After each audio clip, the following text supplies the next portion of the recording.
আবার বলুন, অবিলম্বে বিবেচনার জন্য আবার উত্থাপন করুন। মোহাম্মদ নুরুল হক, বৈদেশিক কর্মসংস্থান ও অভিবাসী আইন 2013 অধিকতর সংশোধন কল্পে আনিত একটি বিল মহান জাতীয় সংসদে উত্থাপনের অনুমতি প্রার্থনা করছি। মাননীয় প্রতিমন্ত্রী, আপনি বিলটি উত্থাপন করুন।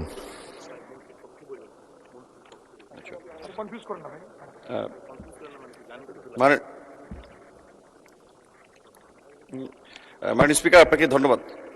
আমি মোহাম্মদ নুরুল হক, প্রবাসী কল্যাণ ও বৈদেশিক কর্মসংস্থান মন্ত্রণালয়ের মাননীয় মন্ত্রীর পক্ষে প্রতিমন্ত্রী মোহাম্মদ নুরুল হক বৈদেশিক কর্মসংস্থান ও অভিবাসী আইন 2013 অধিকতর সংশোধন কল্পে আনিত একটি বিল মহান জাতীয় সংসদে উত্থাপন করা হলো।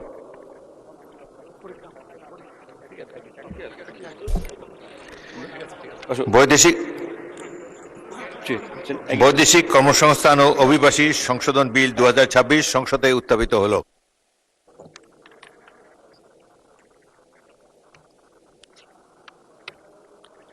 আমি এখন মাননীয় প্রবাসী কল্যাণ ও বৈদেশিক কর্মসংস্থান প্রতিমন্ত্রী নুরুল হককে সংসদে উত্থাপিত আকারে বৈদেশিক কর্মসংস্থান ও অভিবাসী সংশোধন বিল 2026 অবিলম্বে বিবেচনার প্রস্তাব উত্থাপনের জন্য আহ্বান জানাচ্ছি।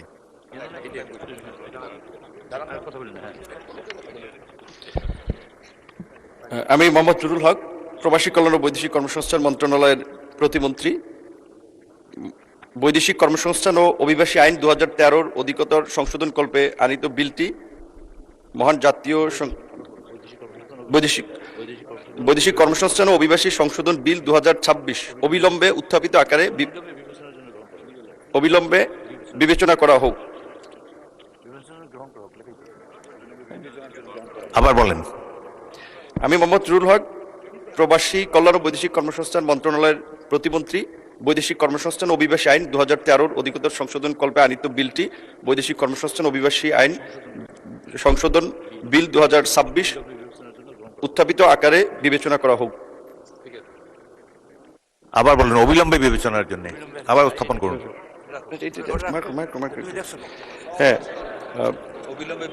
আমি মোহাম্মদ নুরুল হক, প্রবাসী কল্যাণ ও বৈদেশিক কর্মসংস্থান মন্ত্রণালয়ের প্রতিমন্ত্রী, বৈদেশিক কর্মসংস্থান ও অভিবাসী আইন 2013 অধিকতর সংশোধন কল্পে আনিত বিলটি বৈদেশিক কর্মসংস্থান অভিবাসী সংশোধন বিল 2026 অবিলম্বে উত্থাপিত আকারে বিবেচনা করা হোক। অবিলম্বে বিবেচনার জন্য গ্রহণ করা হোক। ধন্যবাদ মাননীয় প্রতিমন্ত্রী। সংসদের সামনে প্রশ্ন হচ্ছে, সংসদে উত্থাপিত আকারে বৈদেশিক কর্মসংস্থান ও অভিবাসী সংশোধন বিল 2026 অবিলম্বে বিবেচনার জন্য গ্রহণ করা হোক। যারা এই প্রস্তাবের পক্ষে আছেন তারা হ্যাঁ বলুন, যারা এই প্রস্তাবের বিপক্ষে আছেন তারা না বলুন। আমার মনে হয় হ্যাঁ জয়যুক্ত হয়েছে, হ্যাঁ জয়যুক্ত হয়েছে, হ্যাঁ জয়যুক্ত হয়েছে। অতএব সংসদে উত্থাপিত আকারে বৈদেশিক কর্মসংস্থান ও অভিবাসী সংশোধন বিল 2026 অবিলম্বে বিবেচনার জন্য গৃহীত হলো। মাননীয় সদস্যবৃন্দ, বিলটির উপর দফাওয়ারি কোনো সংশোধনী নেই। আমি এখন বিলের দফাসমূহ সংসদের সামনে পেশ করছি। সংসদের সামনে প্রশ্ন হচ্ছে, বিলের দফা 2, 3, 4, 5 বিলের অংশ হিসাবে গ্রহণ করা হোক। যারা এই প্রস্তাবের পক্ষে আছেন তারা হ্যাঁ বলুন, যারা এই প্রস্তাবের বিপক্ষে আছেন তারা না বলুন। আমার মনে হয় হ্যাঁ জয়যুক্ত হয়েছে, হ্যাঁ জয়যুক্ত হয়েছে, হ্যাঁ জয়যুক্ত হয়েছে। অতএব বিলের দফা 2, 3, 4 ও 5 বিলের অংশ হিসাবে গৃহীত হলো। সংসদের সামনে প্রশ্ন হচ্ছে, বিলের 1 দফা বলবৎকরণ দফা, প্রস্তাবনা, প্রবর্তন ও শিরোনামা এই বিলের অংশ হিসাবে গ্রহণ করা হোক। যারা এই প্রস্তাবের পক্ষে আছেন তারা হ্যাঁ বলুন, যারা এই প্রস্তাবের বিপক্ষে আছেন তারা না বলুন। আমার মনে হয় হ্যাঁ জয়যুক্ত হয়েছে, হ্যাঁ জয়যুক্ত হয়েছে, হ্যাঁ জয়যুক্ত হয়েছে। অতএব বিলের 1 দফা বলবৎকরণ দফা, প্রস্তাবনা, প্রবর্তন এবং শিরোনামা এই বিলের অংশ হিসাবে গৃহীত হল। মাননীয় প্রবাসী কল্যাণ ও বৈদেশিক কর্মসংস্থান প্রতিমন্ত্রী নুরুল হক, আপনি বিলটি পাশ করার প্রস্তাব উত্থাপন করতে পারেন। আমি মোহাম্মদ নুরুল হক, প্রবাসী কল্যাণ ও বৈদেশিক কর্মসংস্থান মন্ত্রণালয়ের মন্ত্রী জনাব আরিফুল হকের পক্ষে, প্রবাসী কল্যাণ ও বৈদেশিক কর্মসংস্থান মন্ত্রণালয়ের প্রতিমন্ত্রী, প্রস্তাব করিতেছি বৈদেশিক কর্মসংস্থান ও অভিবাসী আইন 2013 অধিকতর সংশোধন কল্পে আনিত বিলটি বৈদেশিক কর্মসংস্থান ও অভিবাসী সংশোধন বিল 2026 উত্থাপিত আকারে পাশ করা হোক। সংসদের সামনে প্রশ্ন হচ্ছে, সংসদে উত্থাপিত আকারে বৈদেশিক কর্মসংস্থান ও অভিবাসী সংশোধন বিল 2026 পাশ করা হোক। যারা এই প্রস্তাবের পক্ষে আছেন তারা হ্যাঁ বলুন, যারা এই প্রস্তাবের বিপক্ষে আছেন তারা না বলুন। আমার মনে হয় হ্যাঁ জয়যুক্ত হয়েছে, হ্যাঁ জয়যুক্ত হয়েছে, হ্যাঁ জয়যুক্ত হয়েছে। অতএব সংসদে উত্থাপিত আকারে বৈদেশিক কর্মসংস্থান ও অভিবাসী সংশোধন বিল 2026 সর্বসম্মতিক্রমে পাশ হলো। মাননীয় সদস্যবৃন্দ, আমি এখন মাননীয় শ্রম ও কর্মসংস্থান মন্ত্রীর পক্ষে মাননীয় প্রবাসী কল্যাণ ও বৈদেশিক কর্মসংস্থান প্রতিমন্ত্রী জনাব মোহাম্মদ নুরুল হককে বাংলাদেশ শ্রম সংশোধন বিল 2026 উত্থাপনের অনুমতি প্রার্থনার জন্য আহ্বান জানাচ্ছি। আমি মোহাম্মদ নুরুল হক মাননীয় ধন্যবাদ মাননীয় স্পিকার। শ্রম ও কর্মসংস্থান মন্ত্রণালয়ের মাননীয় মন্ত্রী জনাব আরিফুল হকের পক্ষে আমি মোহাম্মদ নুরুল হক প্রতিমন্ত্রী প্রবাসী কল্যাণ ও বৈদেশিক কর্মসংস্থান মন্ত্রণালয় বাংলাদেশ শ্রম আইন 2006 এর অধিকতর সংশোধন কল্পে আনিত একটি বিল বাংলাদেশ শ্রম সংশোধন বিল 2026 উত্থাপনের জন্য তার অনুমতি প্রার্থনা করছি। মাননীয় প্রতিমন্ত্রী, আপনি বিলটি উত্থাপন করুন। ধন্যবাদ মাননীয় স্পিকার।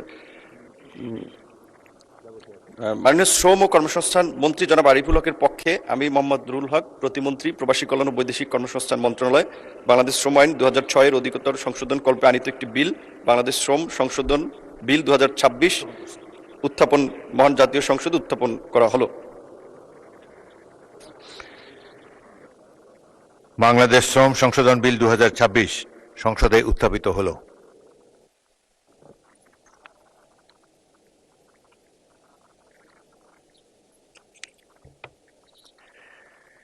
মাননীয়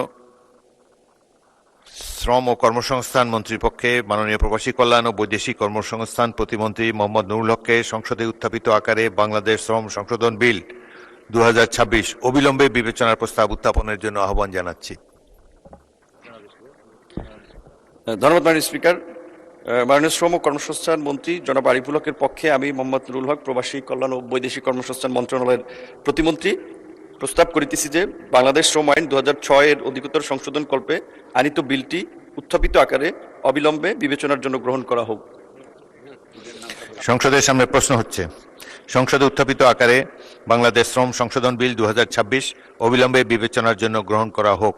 যারা এই প্রস্তাবের পক্ষে আছেন তারা হ্যাঁ বলুন, যারা এই প্রস্তাবের বিপক্ষে আছেন তারা না বলুন। আমার মনে হয় হ্যাঁ জয়যুক্ত হয়েছে, হ্যাঁ জয়যুক্ত হয়েছে, হ্যাঁ জয়যুক্ত হয়েছে।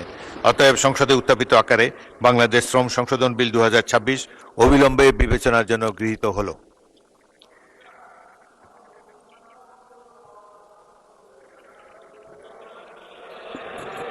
এই স্টেজে শুনবো না। মাননীয় সদস্যবৃন্দ, বিলটির উপর কোনো দফাওয়ারি সংশোধনী নেই। আমি বিলের দফাগুলো সংসদের সামনে পেশ করছি।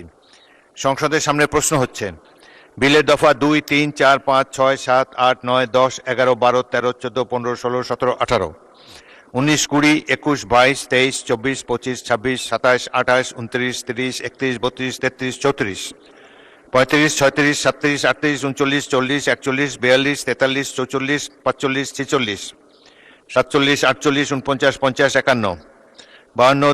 49, 50, 51, 52, 53, 54, 55, 56, 57, 58, 59, 60, 61, 62, 63, 64, 65, 66, 67, 68, 69, 70, 71, 72, 73, 74, 75, 76, 77, 78, 79, 80, 81, 82, 83, 84, 85, 86, 87, 89, 90 ও এর অন্তর্গত প্রথম তফসিল দফা 91 ও অন্তর্গত দ্বিতীয় তফসিল দফা 92 ও এর অন্তর্গত তৃতীয় তফসিল এবং দফা 93 এর এই বিলের অংশ হিসাবে গ্রহণ করা হোক। যারা এই প্রস্তাবের পক্ষে আছেন তারা হ্যাঁ বলুন, যারা এই প্রস্তাব